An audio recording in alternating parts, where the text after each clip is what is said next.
Salut les jeunes, troisième interview sur Facette, vous commencez à connaître. Cette fois-ci, on a reçu Tom, a.k.a. Placide, qui est un DJ émergent à Bordeaux.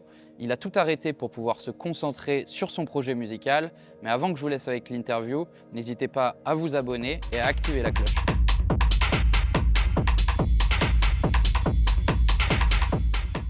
Salut Placide, merci d'être venu ici au Victoria, où la fine équipe organise des soirées dans sa cave.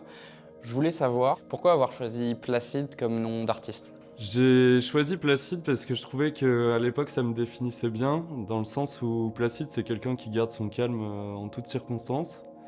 Moi je suis assez posé, assez calme, et j'aimais bien le contraste avec la musique que je joue et que je produis, qui est quand même très énergique. Et du coup ça représentait bien mes deux facettes, ma facette dans la vie de tous les jours et ma facette dans la musique. Justement, qu'est-ce que tu joues comme style de musique pour le décrire un peu aux personnes qui ne te connaissent pas? Moi, je joue de la techno principalement, et après pour faire du name dropping, je joue du hard groove, je joue beaucoup d'hypnotique techno, je joue un peu de peak time. Mais après, je reste pas bloqué seulement dans la techno. J'adore tout ce qui est influence UK, tout ce qui est influence allemande, donc je joue souvent aussi du break, de la jungle, de la musique rave. Tu me disais que tu aimais pendant tes soirées aussi foutre le bordel. C'est vrai que quand tu mixes, il y a il y a le côté producteur, mais il y a le côté DJ. Et quand t'es DJ, ton but, c'est quand même que les gens qui sont à la soirée s'ambiancent et soient contents d'être là et se fassent plaisir. Et j'avoue que quand même, j'ai un penchant pour foutre le bordel, parce que j'aime bien ça. Et oui, je fais en sorte de le mettre.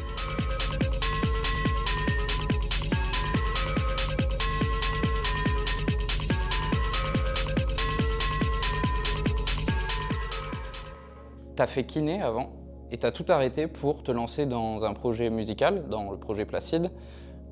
Où est-ce que t'en es aujourd'hui de ce projet-là? Ça fait un an que j'ai lâché complètement la kiné. Alors c'est vrai qu'on peut se dire que c'est un gros changement de vie, mais en fait, la kiné, on fait son emploi du temps et j'ai pu faire ça progressivement finalement. De toute façon, même en choisissant des études de kiné, j'avais déjà l'objectif, peut-être un jour de l'arrêter pour faire, de la musique.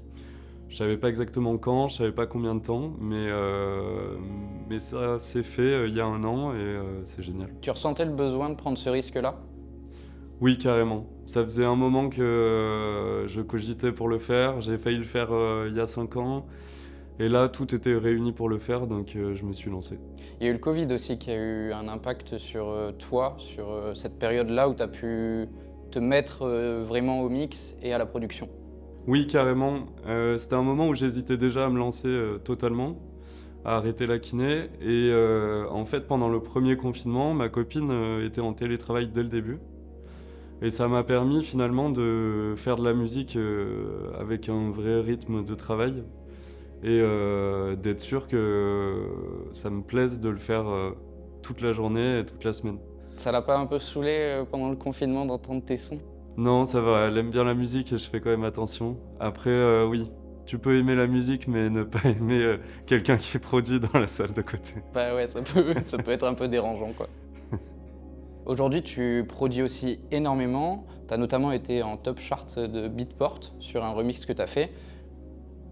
C'est un objectif de vraiment avoir ta patte, ta musique à toi? C'est un objectif et puis c'est aussi quelque chose qui me plaît en fait tout simplement.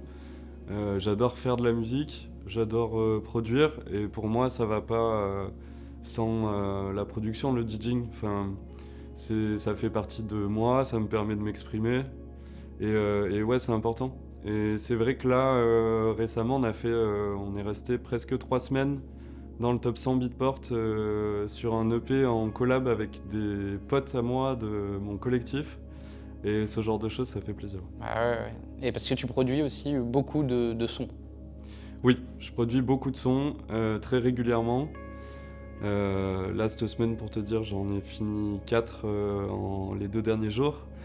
Donc j'en ai beaucoup qui vont arriver les prochains mois et ouais, j'ai l'impression que j'ai attendu ça tellement longtemps de pouvoir le faire toute la journée que ouais, je suis très très productif en ce moment.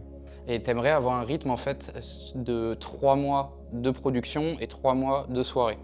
Ouais, totalement, je trouve que c'est un bon rythme parce que ça te permet d'être à fond dans la créativité pendant un moment. Je trouve ça important de s'immerger totalement dedans de temps en temps. C'est là que tu as de meilleures idées, de meilleure musique. Tu produis aussi plus vite parce que c'est comme faire du sport en fait. Plus tu t'entraînes et plus tu as de l'inspi, et plus tu vas vite et plus tu produis tout simplement. Et après la musique va pas sans les dates. Et mixer c'est quand même un rythme assez fatigant quand tu le fais plusieurs fois par semaine, comme la plupart des artistes qui tournent sur la scène européenne ou mondiale. Et je pense que c'est bien d'avoir une séparation pour avoir des breaks aussi. Ouais. Quand tu produis, tu cherches une émotion particulière dans tes tracks. Toujours, la musique c'est une façon de s'exprimer. Et on a toujours des émotions en tête ou un objectif avec une musique. Ça peut être soit un moment que je viens de vivre et que j'ai envie de remettre en musique, soit ça peut être aussi pendant un DJ set, je me dis, tiens, ce moment-là, cette ambiance-là, il me manque un morceau qui irait bien ici. Et quand je me remets dans le studio la fois d'après, je vais essayer de créer ça. Tu fais aussi partie d'un collectif, le collectif Tellurique. Est-ce que tu peux nous en parler un petit peu? Oui, c'est que des gens autour de Bordeaux. Il y a quelques années, on avait fait le constat qu'il y avait peu de collectifs qui jouaient de la musique entre la hard music et la disco, qui étaient aux opposés. Et on avait aussi fait le constat qu'il n'y avait aucun collectif de producteurs. À ce moment-là, on était 4 potes et on produisait tous. Et on a eu envie de créer nos propres événements et aussi d'avoir des leviers pour booster la scène bordelaise. Ça fait combien de temps que ça existe? On l'a lancé en juin 2023. Depuis, on fait entre 1 et 2 soirées par mois. Et là, le rythme s'intensifie un petit peu. Et puis, on a des nouveaux projets comme la création d'une compile et plein d'autres choses qui vont arriver qui promettent. Tu me racontais aussi une anecdote sur le camping à Garo-Rock. Tu peux l'expliquer aux gens? Ben, en fait, la première fois que j'ai joué une prod de Placide, c'était par chance au camping de Garo-Rock. J'avais un collectif il y a longtemps qui s'appelait Allo à Bordeaux. Et on avait eu la curation d'une après-midi sur le camping. Donc on avait la scène toute l'après-midi, on avait je crois 7 heures de son. Et on a pu tous s'enchaîner sur cette scène-là. Il y a eu de la pluie, donc il y avait de la boue et c'était assez épique, mais les gens étaient chauds et on s'est bien amusé. Et t'as croisé des patients à toi également, c'est ça? Aussi, ouais. Un patient qui a un peu halluciné en me voyant derrière la platine parce que la semaine d'avant, on était en séance de kiné. Ça, c'est pas mal. La musique, c'est aussi quelque chose qui t'a permis de t'affirmer en tant que personne? Oui, carrément, c'est quelque chose qui fait partie de moi en vrai, qui m'a permis de me développer, qui m'a permis de rencontrer beaucoup de monde et aussi vraiment de m'exprimer, quoi. La musique, c'est comme la parole, c'est un langage. Et ça permet de véhiculer plein d'émotions, d'échanger beaucoup de choses aussi avec le public. Et mine de rien, quand tu te retrouves sur une scène avec 500 personnes devant toi, au début c'est pas forcément simple à gérer. Et ça t'apprend beaucoup de choses. Tu penses qu'il manque de lieux à Bordeaux également pour se produire, pour les artistes émergents justement? Il manque beaucoup de lieux à Bordeaux, ouais. Les dernières années, il y en a quand même quelques-uns qui ont fermé, dont des salles un peu intermédiaires entre les bars et les clubs. Intermédiaires, quand je dis ça, c'est des salles où tu peux ramener entre 150 et 500 personnes. C'est vrai qu'on n'en a plus beaucoup et c'est des lieux importants pour que la scène elle se développe, à mon avis. Et c'est vrai qu'on n'a plus tellement de lieux pour s'exprimer ou alors il faut aller les chercher nous. Et c'est tout de suite beaucoup plus d'orga, quoi. Et il y a aussi eu l'arrêté municipal qui interdit aujourd'hui aux bars associatifs de vendre de l'alcool à partir de 2 heures. Ça vous a impacté? Oui, carrément, parce que c'était des lieux intermédiaires entre les bars et les clubs, finalement, avec une clientèle assez particulière, assez fidèles. On retrouve souvent les mêmes personnes.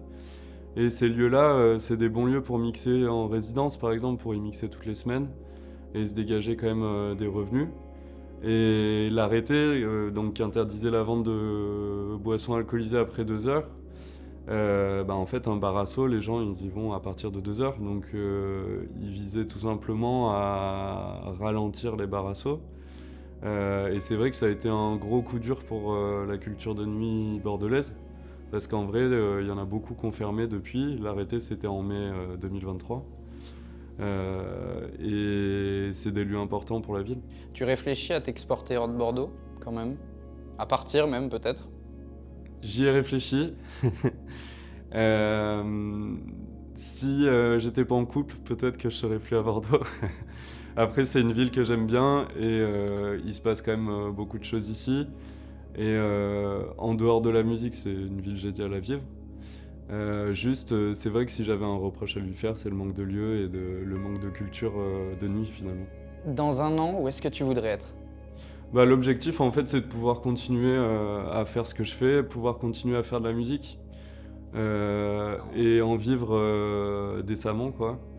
C'est des milieux, la musique underground où les cachets, surtout au départ, ils sont pas gros.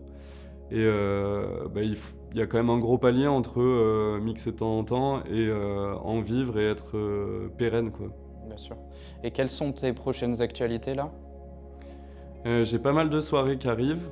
Je vais avoir des festivals cet été aussi. Ok, lesquelles? Je vais mixer dans les Landes, un festival qui s'appelle le Progress Festival. Après, j'en ai d'autres dont je peux pas encore parler. Ah, t'es sûr, t'as pas le droit? Oui. Ça, c'est dommage. Et niveau production? Niveau production, j'ai un EP qui sort début mai. D'accord. Un EP de 7 titres. Et j'ai d'autres tracks qui vont arriver les mois d'après. Il y avait aussi une anecdote dont tu m'as parlé, c'est une soirée au complexe Aquitain. Et je voudrais que tu la racontes. Alors pour les non-bordelais, le complexe Aquitain, à la base c'est un cinéma porno qui est utilisé pour de temps en temps faire des soirées. Et on avait été bookés là-bas.